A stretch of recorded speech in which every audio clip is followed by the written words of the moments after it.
pa ba kayo nakakakita ng malalaking ahas? Tara, samahan nyo ako. Dito nga to sa Exotic Animal Park. So ito nga mga kabiyahe, talagang bungad pala. Hindi ko alam kung anong meron dito, pero sabi nga nila malalaki yung ahas. At meron sila dito mga pagkain ng mga hayop at ng mga ibon na pwede mong bilhin at nasa 50 pesos lang. So ito nga mga kabiyahe, bungad pa lang makikita mo na yung malalaking ahas. So yan mga kabiyahe, patay na yan. At ito nga. Ari sir, pwede ka mo dapat mo picture or hika? Hika pa ba sir? Hika pwede. Hika pala. Hika pa. Yung hayas. Ala yan, nagulat yan. Ala yan, hindi ka lang. Yang. Kan ka dito, barang sir. Yang ada diri yang. Ari ka diri. Yang. Ari ka diri. Gulat hayas.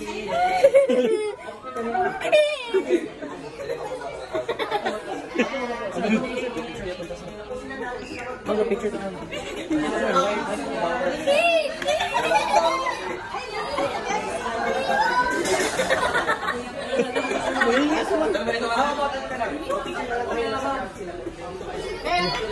Ay, kata ko na hayas.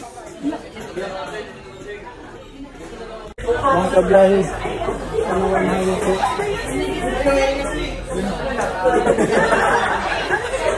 Salas.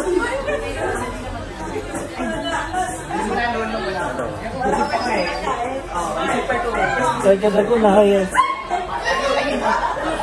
At dito nga mga kabiyahe, maraming ahas mga kabiyahe. At hindi lang nag-iisa. Marami sila. Yung iba nakapulupot lang dyan at nakatambay-tambay.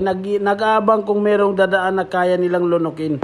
At ito nga mga kabiyahe, kumuha sila ng isa at gusto nilang pahawakan sa amin. At gusto ko nga rin makatry. Tara.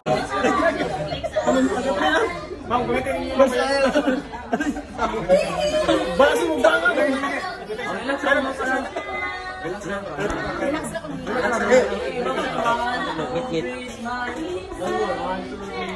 Dalam dari sir. 1, 2, 3. Ito na niya tubang, baso ito. Baso. Ayaw ko. Niya tubang.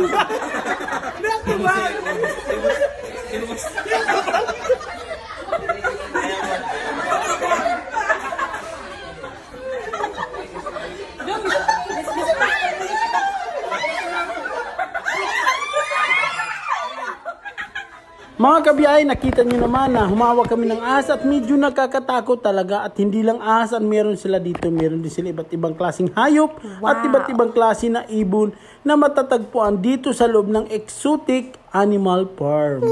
So ito nga mga kabiyahe, tumingin pa ako at iba't ibang klaseng mga hayop na meron sila dito.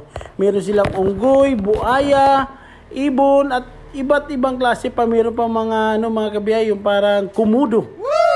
So tara mga kabiyahe, ipapasyal ko kayo, iikutin natin kung anong meron dito. Tara! Monkey!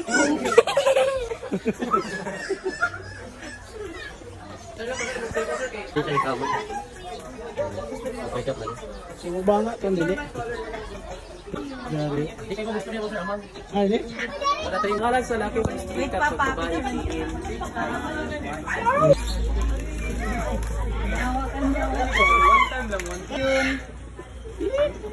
Kain niya.